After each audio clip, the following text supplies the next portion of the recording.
Hi,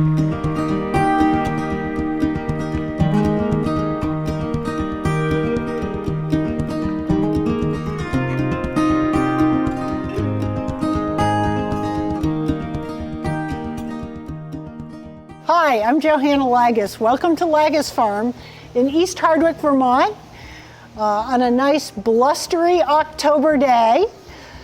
We've been farming for almost 45 years. My husband John and his brother Chris started the farm in 1980. We milk now about 500 jerseys twice a day. And I farm with my husband John, my son Dan, and his wife Marissa, and we have a bunch of really wonderful employees. When John and Chris started farming in 1980, they were doing chores for another farmer who had a heart attack, and the doctor said, "Sell your cows," and he didn't want to, so he owner financed John and Chris, and at the end of 2 years, they owned 50 cows and a line of machinery. They then went looking for a place to purchase and made a deal with the gentleman that we purchased part of this farm from. In 1982, John and Chris made a deal with the farmer who owns the land where our house is to build a 50-cow tie stall barn and to give the farmer a lifetime lease on the house. So they built the 50-cow tie stall barn and milked there until 1990, when they purchased the farm across the street from the Vermont Land Trust and started milking 200 cows. And now we milk about 500 jerseys. You might be wondering why we milk jerseys. Well, there are a couple of answers. One, those were the first cows we started with, so that's why we're still milking them. But the other reason is that jerseys are really unique. They have the most developed nervous system of any of the dairy breeds, which can be a good thing or a bad thing. When you drive by our farm, there are always some cows out wandering around because some of those jerseys are Houdini jerseys and can get out no matter what. Jerseys have a smaller body than a Holstein and other dairy breeds. They are very efficient at converting their feed into milk, so they have a smaller environmental footprint. They also produce milk that is higher in components, butter, fat, and protein, so it's very good for making butter and cheese. Milk is priced on volume and also on the components, so if you milk one of the breeds that produces more butter, fat, and protein, you get paid a little bit more for those components. We're excited that we have another generation of farmers coming along. Dan and Marissa's son Henry, who's 4, and our daughter just had a little baby, Malcolm, who's 2 months old, so maybe he'll want to be a farmer too. This is our calf barn where we raise all of our future milk cows. They're fed milk from their moms and stay here until they are about 3 months of age.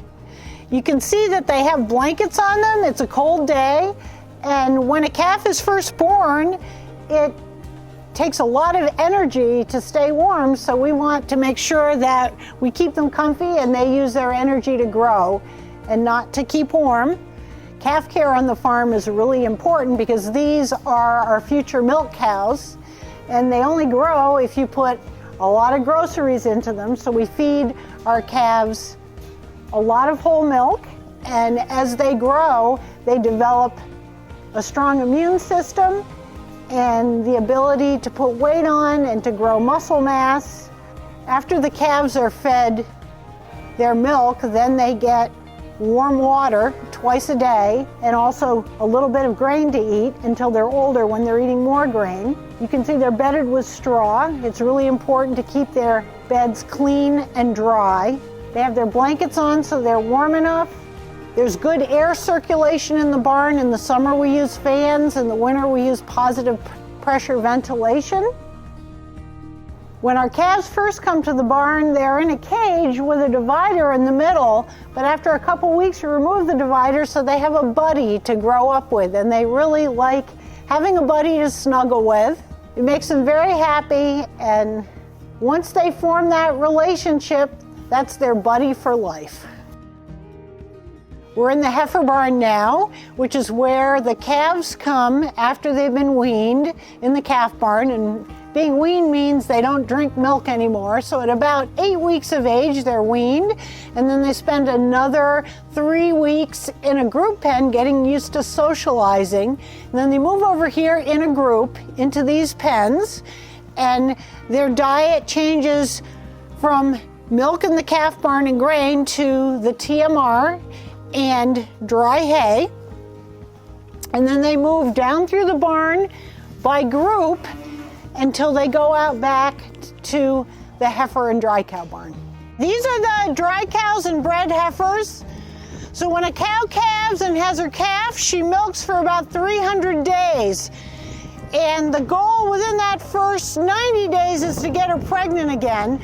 So once she's confirmed pregnant, we dry her off, meaning we stop milking her at 300 days, and she comes back to this barn and gets a 2-month vacation to finish growing that calf and getting strong and getting ready to have the calf.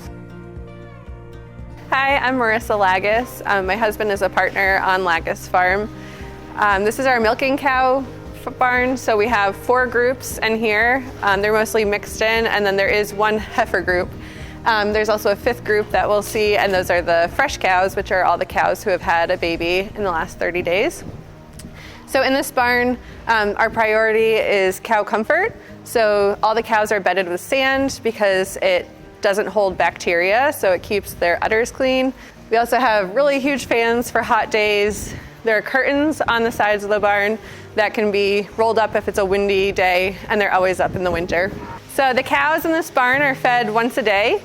They get enough feed to last them for 24 hours, and they're fed what's called a TMR, which is a total mixed ration.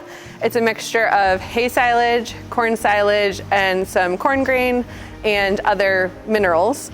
The goal is that they eat all of the feed, and then the next morning they're fed with fresh feed. We're always closely working with a nutritionist to make sure that the cow's nutritional needs are being met. That's why they're fed a mixed ration. There's certain things that they can get from hay that they can't get from corn and vice versa.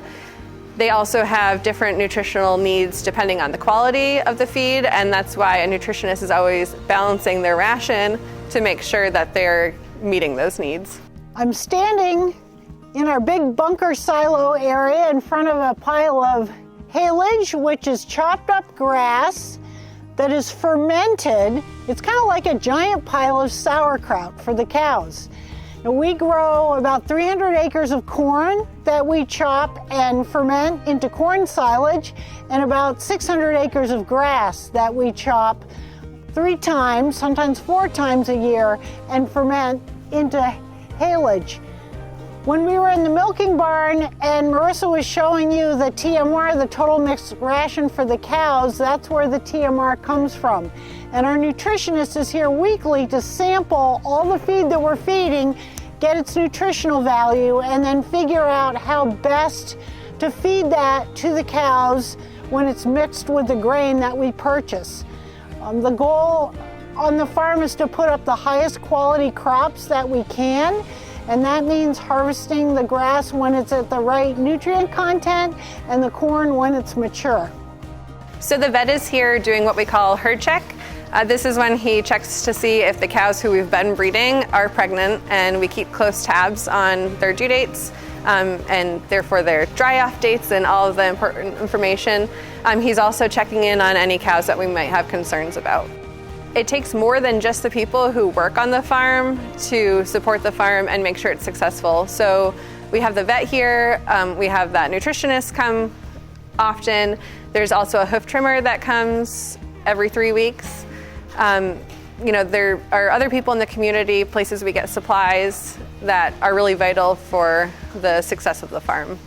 So in this barn, we have all the cows who are due to have a calf in the next 2 weeks. We keep them in the smaller barn so that we can keep a close eye on them.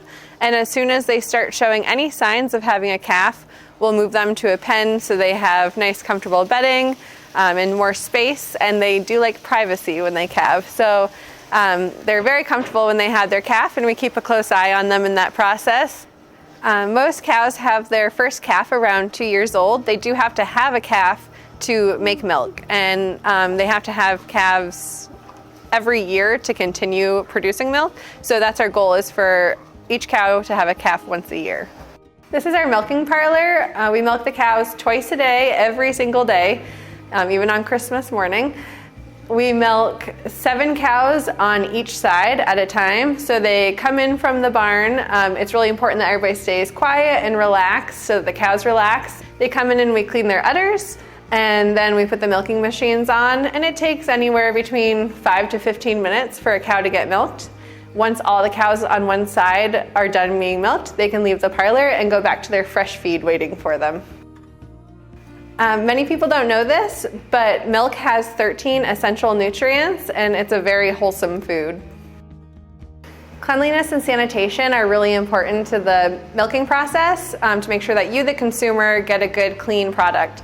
So when the cows come in, we dip their teats in an iodine solution, and we strip them, which means to just hand milk them for a moment to get a good look at their milk and make sure it's healthy. Then we thoroughly clean off their teats with a rag until they are perfectly clean, and then we can milk.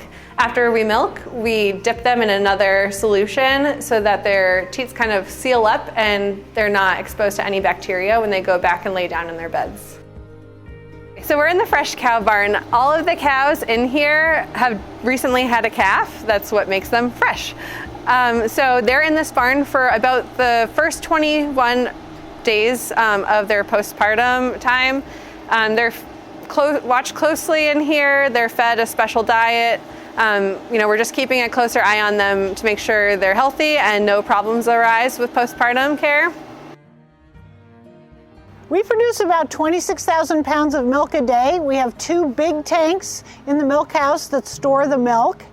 The milk truck comes every day and picks up that milk, and then it gets sent directly to a creamery to be processed. All the milk that you drink that comes from the store has been on the farm less than 48 hours ago, so it's a very, very fresh product. After we're done chopping corn in the fall, we drill winter rye into every field as a cover crop. It helps stabilize the soil over the winter, and it also gets plowed in as for nutrients in the spring. If you don't maintain your soil well, you don't get good crops, and if you don't get good crops, your cows aren't healthy and don't make a lot of milk. So we put a top priority on taking good care of our land and also feeding our cows healthy crops.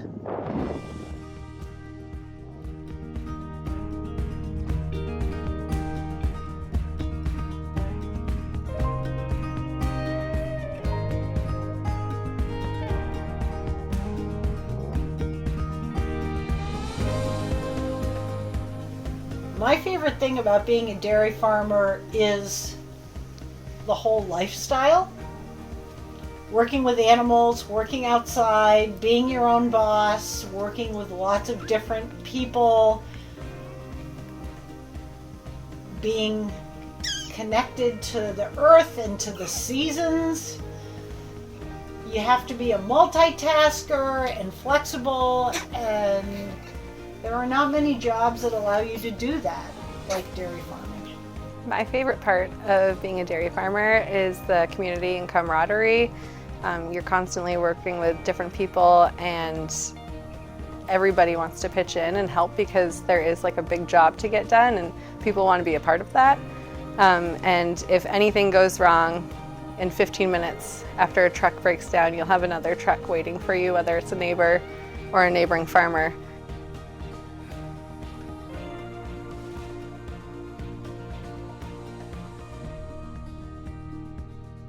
Cow care is a top priority for us because if your cows aren't happy and healthy and well cared for, they won't produce milk, and that's really what we're in the business of, is producing milk, creating a healthy food product for consumers, and the better care we can take care of our animals, the more milk they'll produce, and the longer they'll live and the happier they'll be. And then I think another important piece is if you're animal farming, you're probably an animal lover and you're committed to the care of your animals. So beyond like the money that they make you and their production, just knowing that you've done your best to make them comfortable and well fed. I think you can see from all the pictures of our farm so far that our animals are very happy and well fed, especially George the goat in the calf barn. Extra well fed.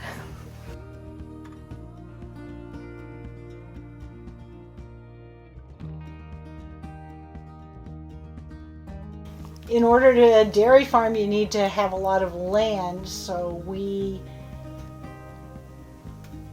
keep land open. We open our land up to the Bass Trail, the Vermont Association of Snow Travelers. People cross-country ski and hike on our land, hunt on our land. We provide a scenic vista with our open land, and we sell sweet corn in the summertime. People come here to the farm. They can see the animals when they come buy corn. The schools often come and glean sweet corn at the end of the season for their school lunch programs. We employ lots of local people on our farm, so we're helping folks out that way. We purchase a lot of local products, whether it's parts for equipment or groceries in town.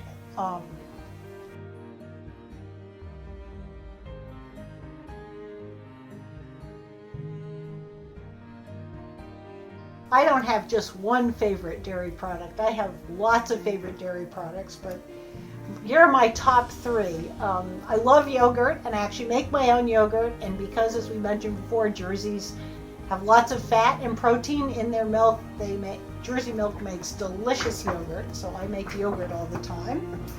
And I also make kefir, which is a cultured milk drink that's very good for you, and that's delicious with Jersey milk. And I absolutely love cheese. You can never have enough cheese. I actually do just love a tall glass of milk, and then definitely cheese with every meal, and in the summer, creamy, just a maple creamy. It's my favorite.